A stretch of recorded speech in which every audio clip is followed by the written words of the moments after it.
people, welcome to BLD BeatDown WrestleMania edition. Yeah, it's the big marquee event. It's the one that we look forward to every year. The pay-per-view champion of them all. WrestleMania, this year coming from the home of the Dallas Cowboys, the AT&T Stadium in Texas. The big things going on in the Lone Star State, and we're here to give you our predictions. Now, what we're going to do, there's not been a confirmed running order, so what we're going to do is take an article that me, Big Jim, have written for Yahoo, which is basically previewing the 11 bouts for the evening over the kickoff your shoes, kick back, enjoy yourself, the kickoff show, and through to WrestleMania itself. I was thinking of kickoff, it doesn't matter. So, what's the first one we've got down here? Ninja Boykas. It is the United States Championship, Callisto versus Ryback. United States Championship, Callisto and Ryback. There's actually quite a few bouts fighting to be in the kickoff show rather than in the main show. There's quite a few of them where people are going, well, perhaps that's going to be in the kickoff. No, that should be in the kickoff. Because let's face it, there's not that many title matches. And the title matches that are going on, this is definitely the weakest. My own thoughts, I can't see Ryback. He did have his little run as being Intercontinental champ last year. I just can't see him taking it from Callisto. Ryback seems to have developed a heel personality in the last few weeks. And it's obviously a little enlarged show. And I think the little man's going to show us that size doesn't matter.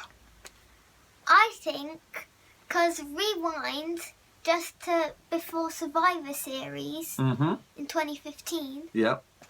You know how they had the tournament? Yes. Callisto and Ryback actually had a match in the tournament. Yeah. And Callisto won. Right. And there's more at stake. It'll be a tough match, but I think Callisto will prove himself worthy and win again. 2 votes for Callisto. Right, next up we have the 10 Diva tag match. Yeah, right. So it's Total Diva, 5 Total Divas, which is Team Bella and a couple of others. And what is it? BAD and the Blondes or Blonde? Bad and Blonde. Bad and Blonde is what they call themselves. Because there's no Sasha Banks. Yeah, I mean, like manufactured this? No way. I think this is probably the sound of the death knell for the Divas. It's very strongly rumoured and expected that after WrestleMania, it's going to be announced that the Divas division will be no more and it'll be replaced by the women's division. It's been more respectable, the women's division. So I think this is marking the end of the Divas in a bit of a slapstick way. What I would say is Brie Bella is obviously very close to retiring now that Goatee Face Dan has announced his own retirement. So she wants to go off, start a family. So this, I can see this being an ample opportunity, a perfect opportunity for Brie Bella to wave goodbye to the crowd at WrestleMania. So I'm saying that she's going to be a prominent figure. She's going to do the pin or submission. In a win for the Total Divas. There's not really any theory. I just think Total Divas are going to win. We're just going to end up that way. Right. Next up. Because they have more chemistry than Bad and Blonde. Because Bad and Blonde don't really know each other as much. Right, yeah. They've been thrown together for this bout, haven't they? Because Total Divas have their own show. Total Divas. Yeah. Okay, next up. It is one of the basic tag team matches, Usos versus Dudley. Yeah, this is another one where you've got the Usos and the Dudleys, or the Dudley boys, who wouldn't obviously disgrace the big stage in a main event, but they've kind of been swept aside in a tag team match that doesn't really mean anything.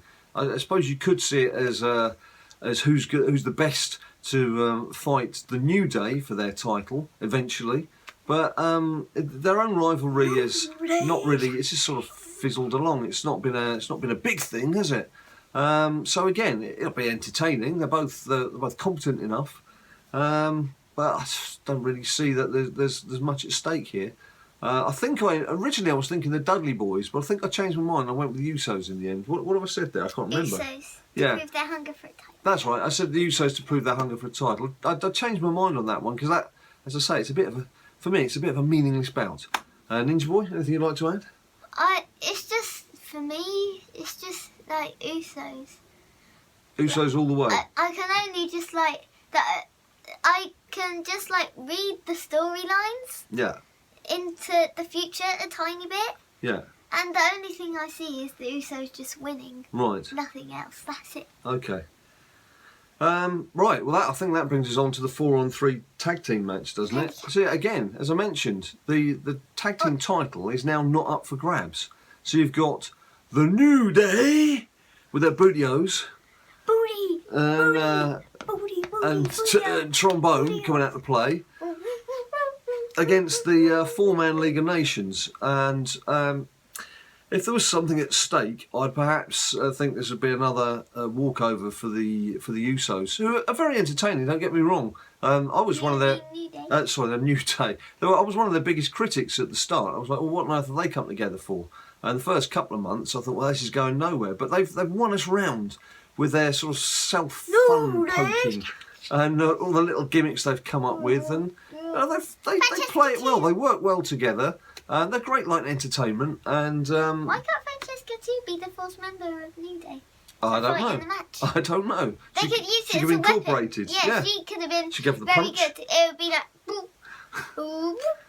She could rake someone in. Poke in the eye. Yeah. So I just think League of Nations. I mean, we had that awful Mex America with Alberto Del Rio, and now he's moved on to this League of Nations. Yeah, Mex America lasted for like 2 weeks. Yeah, and I get the feeling the League of Nations is going the same way. So for that reason, and because there's nothing on the line, I think the League of Nations might sneak a win by probably by foul means, just to try and justify their existence. Because if they lose this, it's almost the point of, well, what is the point in them going on? What are they going to do? What are they going to do? So that for that reason and that reason only, that's why I think League of Nations may win. For me, it's just like tag team match. I can just see one team winning. And one team only. The New Day. Right, so we disagree there. That's good. Shouldn't always agree with each other. Now then, this one's a bit of a lottery, isn't it? Is it the Andre the Giant trophy? Now we have actually had a chat about this, and we came up with the name of who we thought might win together after a lot of discussion. Obviously, you're sitting around with the family and you're wrestling fans. You discuss WrestleMania. You can't not discuss things with each other. And this was one we did have a good chat about. This guy. If you don't know, the 16 names have been announced so far. It's meant to be a 20-man free-for-all, basically. Cesaro won it in year 1. Big Show won it in year 2. I don't see it being a repeat of one of those two guys, but I do. And they're young. I do see it They being. I do see it being one of the older established stars rather than one of the new guys. By new guys, I mean someone who's only been around for 2 or 3 years.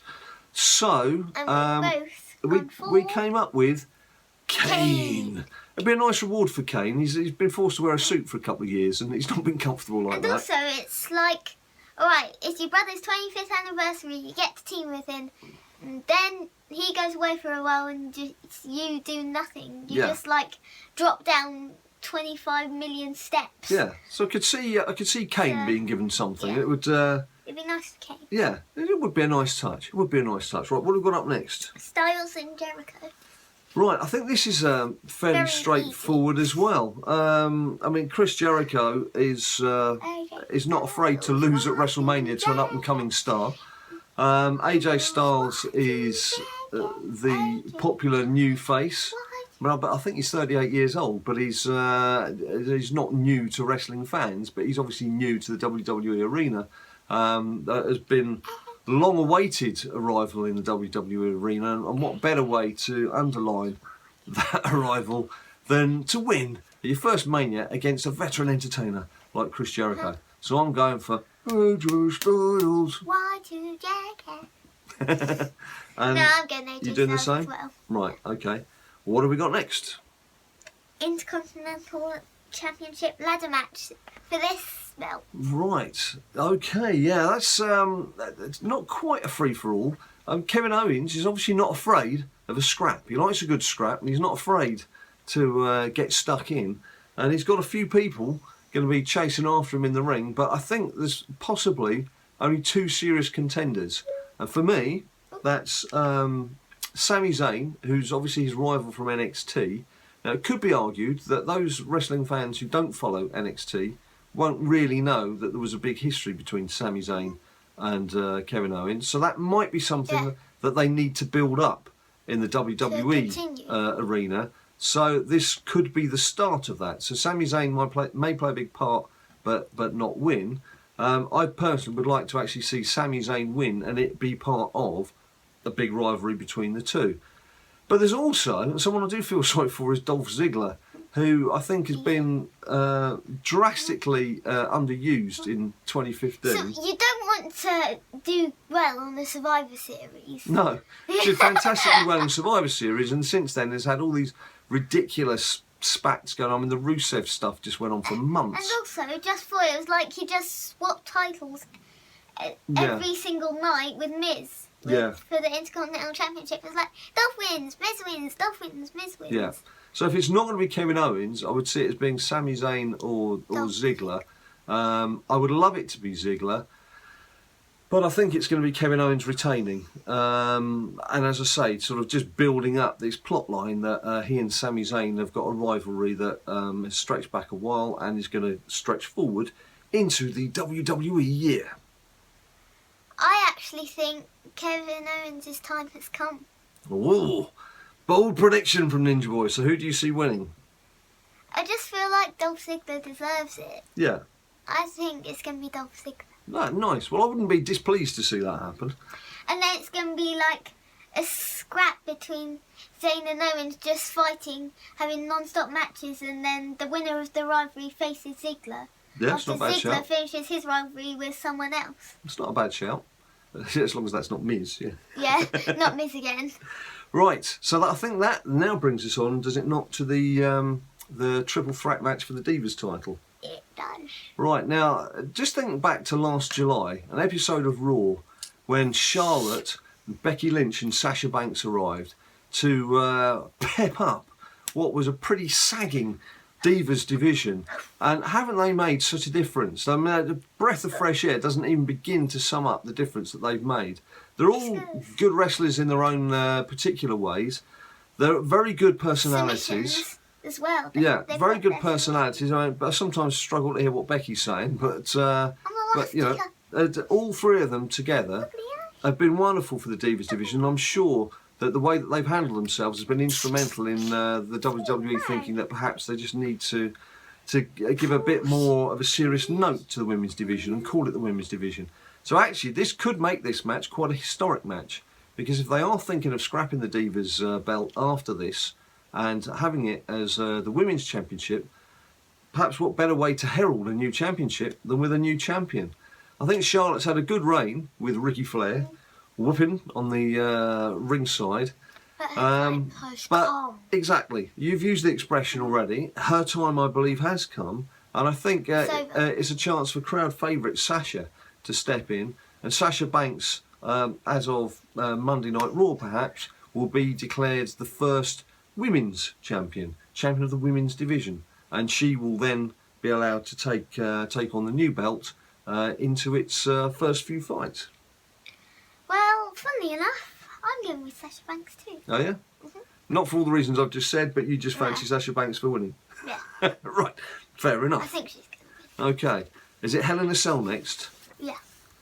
Right, now if you saw Monday Night Raw, you saw Shane McMahon up on the top rope doing some of his acrobatics, crashing down on a prostrate Taker on the announce table. We're going to be seeing some more of that. I very much expect and hope to see some more of that. Now, 2 years ago, if you suggested that Taker would be fighting Shane McMahon in a WrestleMania and could potentially lose, we'd have probably laughed in your face. But things are very different right now. Things are very different right now. There's a lot at stake in this match. If Shane McMahon wins, he gains control of Monday Night Raw.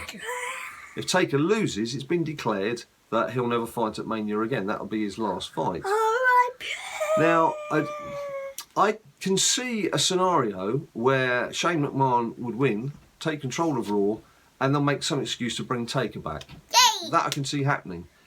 I wouldn't see the point in Shane McMahon having come back a couple of weeks ago Win-win. and then losing to Taker. That would just seem a pretty pointless exercise. So, It's like with Taker and Lesnar. It was Taker pointless yeah. if he loses. I think there's a bit of a theme for the evening coming up here, and I'm going to go with this theme. This theme is the crumbling of the authorities' empire, and it will begin with Shane McMahon having victory against our dear old mate Taker in Hell in a Cell to gain control of Raw. But it won't be the end of Taker. It won't be the end of Taker. But it will be the start of a very rough evening for the authority. More on that in a bit. What do you think, Ninja Boy? It's just like the storyline. I was talking earlier about how I can see the storylines a bit into the future. Yeah. And this is one of those moments. It's all set up for Shane McMahon to win every single thing. Yeah, yeah.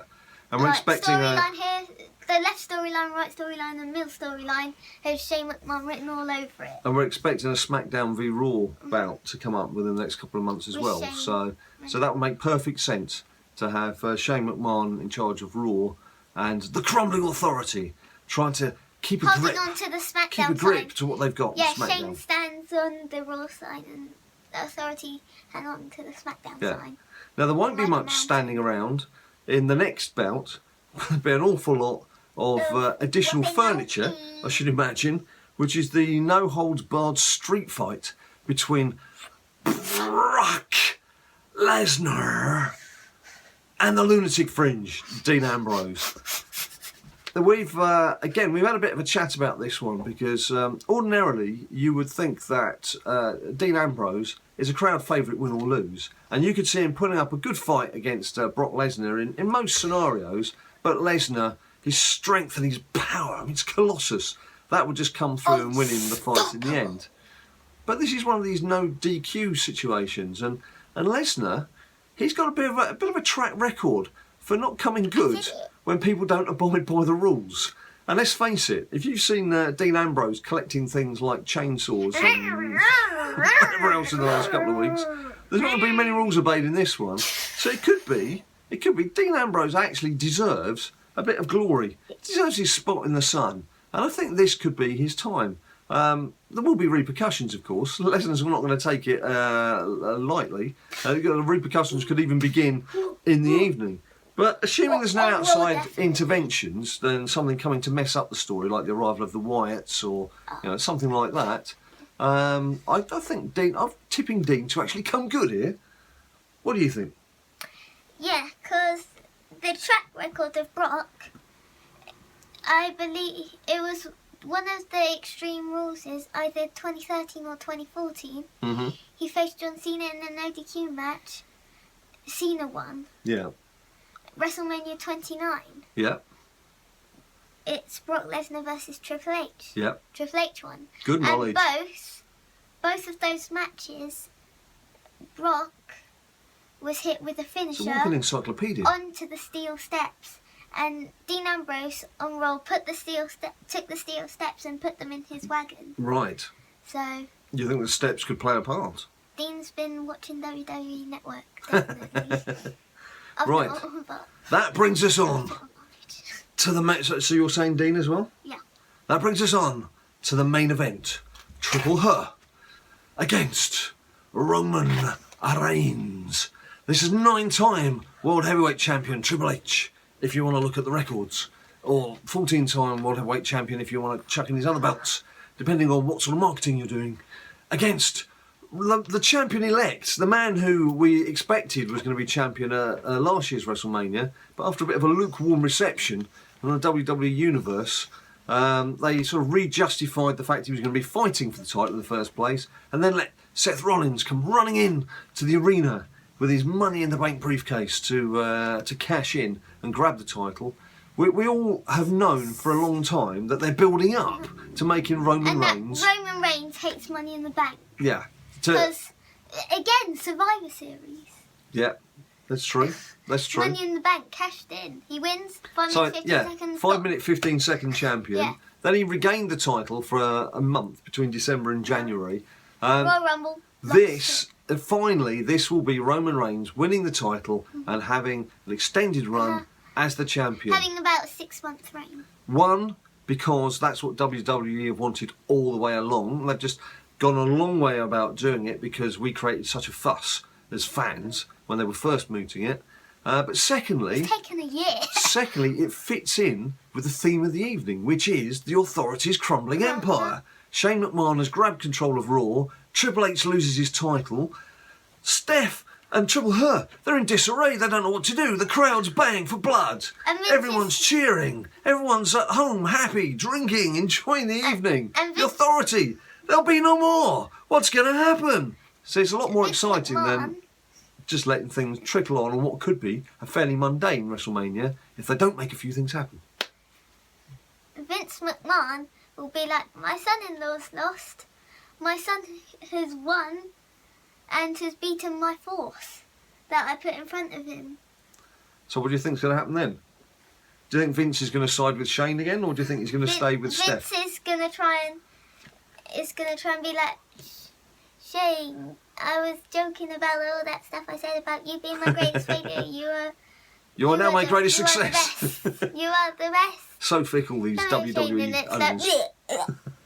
So there you have it. That's what we think. There are two things here. Firstly, let us know what you think in the comments down below. Certainly, if you like the video, please bung us a like and subscribe if you haven't seen what we've done before, because we'll be doing more of these in the future. I think this is number 12 or 30, could even number 40, I don't know. I can check I've lost count. Doesn't matter, it's not important. Come back, Ninja Boys, always running away, just when we're about to finish. So... You're champion.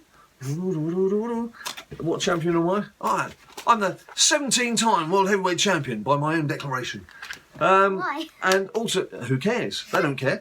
Follow us on Twitter at BadLadDad. Like us on Facebook at BadLadDad. I'll try not to slap my hand too loud in front of the microphone again. We've also got Instagram at BadLadDad. If you want to see more of this Ninja Boy dancing and me talking non-stop and him chucking WWE microphones on the floor, you know where to come. Come and see us again. And hopefully, we'll see you very soon. Goodbye. Very soon.